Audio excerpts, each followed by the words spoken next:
Hello everybody, welcome back to a new video. Today I kind of want to go over some more technical stuff about templates and project organization. I'm going to do a second part to this video where I go over an actual project. It's a very big project. It has 110 tracks as of now, and I'm still working on it. It's a remix I've been doing on stream, and I'm going to go over the whole project and that in a later video and kind of show you a bit more in depth how you can go about organizing big projects once they start really getting big. But for now I kind of want to go over some of the cool tricks I use to increase my work performance inside Ableton Live. And yeah, let's get into it. So this is my standard template we have here. We have these two tracks here, which are basically my miscellaneous tracks. One are actual audio outputs, and these are helpers, which are tracks I categorized as not having anything to do with audio. They're just kind of there to help me increase my workflow and increase my productivity. And then we have the 5 main groups here. These are what contain the sound. I have a drum group, I have a group for basses, a group for lead sounds, a group for pads, a group for effects, and a group for vocals. This makes it really easy for me to find stuff inside the project, and always having them inside a certain group allows me to also do good analysis while mixing. And the way I do analysis is through the multi-analyzer from Melda. It's this plugin here, and as you can see, if I open up this plugin and don't put it in front of my camera, you can see I have all these instances here. We have a master here, and then we have, for each group we have here, we have a corresponding instance down below here. I'll go over how you actually get to this to work in a little bit, but what this does is I can play sound here and all the analyzers show up. I can do a spectrum for example the drum and the bass and the effect sounds by selecting those, and then I can see the spectrum of each of them shown in their own color. And I can also use the sonogram, which is a spectrum over time, I believe that's this one. And then we have collisions. This is another neat little analyzer. It kind of shows each spectrum in its own little block, and then below that it shows in red where frequencies are colliding with each other and where you might have problems within your track. And then we have a waveform here. We have a stereo analyzer for each of these tracks and an oscilloscope. So this is a very useful plugin, and the way you actually set it up is actually pretty easy. As you can see, I don't have them on my drum or on this group here, but what you can see is that each group is going to its own return track here, and that's actually where I have each instance of the plugin. So just by adding one instance of the plugin, it will create one of these. If I put this over here, you can see it will create one of these kind of units here, which you then can control. You can give them a different color, different name, and then once you save the project, it will remember all these settings, and you can just open up the plugin from anywhere and you will be able to see what is going on in your mix. So that's really useful. Of course, you don't have to do it like this. There are a lot of different ways you can set it up, but the main reason I use these return tracks is for another feature, which is going into projects and dragging in for example a drum group or a bass line. Let's say I'm working on some lead sounds and I have some nice lead sounds set up, but I kind of want to hear what they sound like in a drop. Instead of having to make a whole kick and bass and drum groove from scratch, I can just go into my old projects here and select one of them. Let's for now open up this one because I believe it's a fairly small project, so it wouldn't take as long to load, I hope. I can just drag in this drum groove and pop it down here, and it's already set up to be routed to the right return track, I don't have to do anything. I don't have to put a new instance of the plugin on it.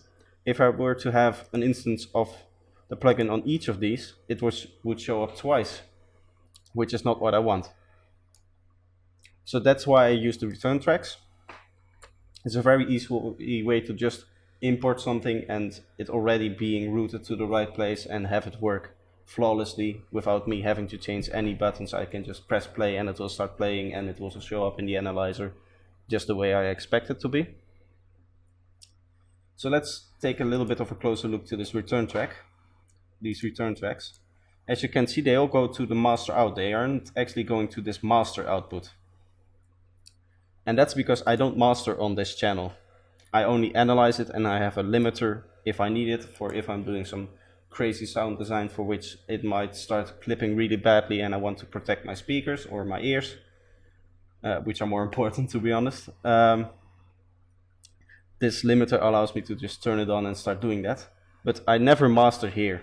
And as you can see, there is something here which is not the master. And that's actually where these two output tracks come in. We have this reference track and this output track, and I master on this track. And the reason why I do that is because you don't want to send your reference track through your mastering. So I've set up this simple group up here, which allows me to have a reference track here and the master output, and they will both go to my master. And you could go here and set it directly to an output, I believe, the external output here. But then again, you might have the same problem where you have a really loud sound and you want to protect your ears, and therefore I'm sending it to the master track so I can turn on this limiter if that's ever the case. Now this reference track is really cool. I can just drop a track on it, and I believe this is a slightly older version of my template, but in the newer one I also have an instance of my analyzer plugin on here, and it just kind of allows me to instantly look between the differences of a reference track and a master track and see if my bass levels are okay and if my stereo is a little bit off, maybe. Those kind of things. Not really useful to get the first mix down, but to kind of later in the mixing stage see if my track holds up against a professional track. So that's basically my routing here. And keep in mind, this is all based on my workflow. So your workflow might be completely different, and you might need some other things that will make you really productive, and you should kind of find out on your own how your workflow works and what's best for you. Some people like to have their kick and their bass for sidetrans in the same group. I really don't, because I like to be able to have the control over the kick and the bass more separately when filtering. And the reason why people kind of put them together is so they can apply one filter to them and then and just use that for like transitions or that kind of stuff, or EQing. I don't find that helpful. I find that it kind of limits my creativity. Sometimes I want to only take out the filter or the low end of the bass, or only the high end of the kick, for example. And this setup allows me to do that best. So now let's go to the helpers track, which is actually really interesting. As you can see, we have 4 tracks here, and none of them are actually used to produce audio, and that's why they're in this separate group here. The first one is a marker track, and what a marker track allows me to do is to kind of make sections like this. For example, I can make a MIDI clip on this. This is a MIDI clip, and I can call this intro and kind of color it one color, and then I can have for example the build here, and I'll color that another color, and then I'll have my drop here, just to give a quick example. And then even when I'm closing the thing, I always have like this small strip where I can kind of see in the project at what part of the project I am. If I'm really zoomed in, I can see, oh, I'm here in the build-up, and here is the difference between the build up and the drop. And I like this a lot more than the locator. Ableton has a locator system, which you can add here. For example, you could make a drop here, and you could place the build locator here. And I kind of don't like that, because I tend to use this marker track really, or I like to section it really tightly. For example, I would go build, and then I'll put another clip here with a different name, and then maybe I will have a fill here. And if I had to have a locator for every single one of these sections I want to have, then it becomes really messy when you zoom out to a whole 7-minute long track. You get like 20 lines going down the screen in this little area, which is not really useful because it kind of just clutters up the whole vision of the track. So this way it allows me to remove the clutter that the lines bring, but still kind of have a marking system for you know, seeing which sections are where. Then the second track is basically the same thing. Let's say I'm working late at night on a project, and I have a few more ideas, but I'm getting tired and I don't want to execute all of them. What I can do here is, for example, just place down a MIDI clip and write something like add crash, and then here I'll make this more snares, for example. It's a really easy way to kind of memorize the thoughts you're having at the late night, or when you need to stop producing and need to pick it up later. If you've watched my later streams, you might have noticed in the big project that I'm going to talk about in the next video that I've used this quite a lot. And sometimes I write down things that are really confusing, and the next time I open them I don't really know what I meant by them, but sometimes it's really useful to kind of get me back into the things I was doing and kind of keep the inspiration I had at the time I wrote them. Then here we have our next track. This is a track that takes input from master out. If I ever want to resample anything, I don't want to have to go down here, make a track and do something. I can just go in here. I already have a track set up. I can just hit this button and then hit this button, and it will start recording any output I give it. I can therefore, for example, solo the drums, and it will record only the drums. And this makes it really easy to record a section and then just drag it off down below and start working on it, or check if everything is okay. I tend to use this a lot at the final stages of my song. I'll just start it here, record the whole master, and in the meantime I can do something else. Turn this volume of Ableton Live itself down, and it will record for 7-8 minutes, and then I have a visual waveform of my master. And then I can kind of look at it, see if there's any problems, any weird volume spikes that might occur. And yeah, it's a really useful track to have. And then this last helper track I want to talk about is the sidechain. As you can see, it comes preloaded with a sidechain trigger sound, which is just a really short sound, which you can use to trigger a sidechain. And I can just kind of set this up and then route anything to that.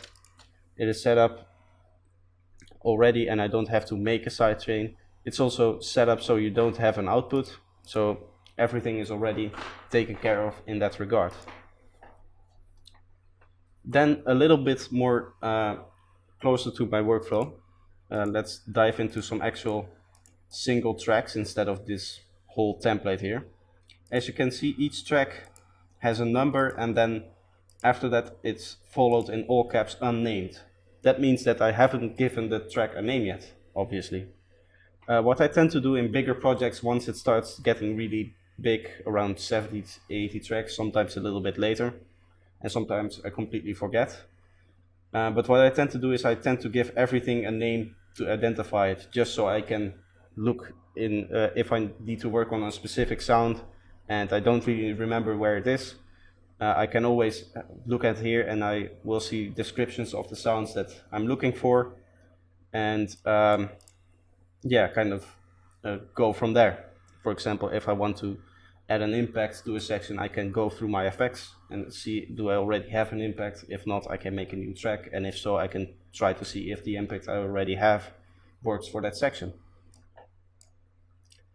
Now, each track itself comes preloaded with 3 effects. We have an EQ here, then we have a utility, and a compressor, which is set to sidechain mode. If I ever compress something normally, I don't use this compressor. So this compressor is set up to automatically go into sidechain mode once I drop it down. You can do this by just saving it as a default preset once it is in this mode.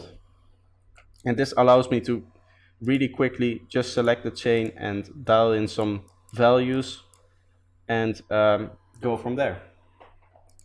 And that's how easy I can set up my sidechain. It takes 10 seconds to do. And as I said, every track comes preloaded with one of these compressors. And the EQ is also kind of cool because I already have a low pass or a high pass and a low pass filter there to kind of shape the frequencies in mixing stage if I need to. And all the other bands are turned on, including this. This is a high band. I don't remember the official name, but this is one of those bands that boost everything above a certain frequency. And then for the rest I have these bell curves here. And finally the utility, if I need to do volume automation or I need to change the stereo width, make something mono for example, or completely white, or yeah, just utility things. I tend to do volume automation here, either through this gain button, or if it's really a little bit of volume, I tend to use this gain button on the EQ8, just because you have a little bit more control over it. It's just from -12 to +12, so you kind of, when drawing automations, you have a little bit more precise control. And I do not use these faders because I tend to kind of make a song and then go back into each track and kind of adjust the volume later, and I don't want to have to redraw automation. So these are just for final levels after all the effects are done, after all the automations are done, the final levels of the actual track, instead of, you know, level over time, which is done through this. Finally, my MIDI tracks. If I now open up a MIDI track, you can see it comes preloaded with a pitch here. This allows me to, when I'm working on a sound, easily change octaves or even keys. I'm using the keyboard for this. And if you hold shift, you can go in ranges of octaves, which is just really useful when doing sound design. And you can just try your sound out in a few different registers, and that really helps. The last thing I want to talk about are these 2 different folders I have here. One is just a kind of a dump folder. I recommend everyone to have this. It's a really useful thing to just be able to drag a sample somewhere and save it. Maybe it's an idea, maybe it's a weird thing you tested out. I can show some of the things I made. That's a sample. We have that other sample. Here's a thing, which is just some really weird noise. We have these kind of squelches I put all together and then called them alles zusammen, which is German for everything together. I'm not German, but I thought it was funny for some reason. And yeah, it's really useful to have all these kinds of different ideas here where you can just drag something out. Mine is not really that full yet. I haven't been doing it as much as I like it to do. And yeah, it's just a very useful thing to have, just if you're kind of stuck for ideas or you want to say something for later because you think you might use it in a different song or something. It's a one-place dump for just anything, any idea I might have. And then the second one is a bit more specific. These are for ALS files, which are basically an audio track saved as a file. For example, here is my sidechain track. I can just drag this in and I have a sidechain track now. And again, this comes preloaded with the sidechain trigger. It's the same track as the one in the helpers. And this is useful for various reasons. For example, if I'm working on a tutorial, I tend to not have all of this stuff. I tend to just delete it and only leave the stuff there that's really necessary for the tutorial, and then I'll go from there. But let's say I'm working on a tutorial, I have a sound, and I decide, oh, I'm gonna add some kick and bass to this, and then I want to sidechain, but I have already deleted the sidechain. I don't want to send up or set up another sidechain track. I just kind of want to drag that in. So this allows me to just drag a track in. And again, there's all kinds of stuff saved. I've been using it to save ideas for the track I'm working on right now, which is these sketch tracks, which I'm doing an entire track on stream, and everything I did off stream I just kind of put in here, and then in the next stream I kind of would go over what I've been doing without actually modifying the project itself, so that, you know, between streams I didn't just kind of jump forward. And again, this is a little bit more specific. These are only ASL files or ALS files, and it's really useful to just have them somewhere.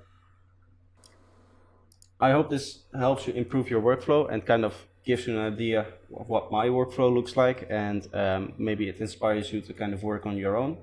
I can tell you that it's really useful to have a certain workflow already kind of pre-installed into your project, so that you can get straight to work and everything is already organized for you. Again, as I said, I'm going to show you how this actually works inside a real project very soon. I hope to be recording that video tomorrow, and I hope to see you next time. And if you have any suggestions for any other videos you would like to see, please let me know in the comments. For now, bye bye.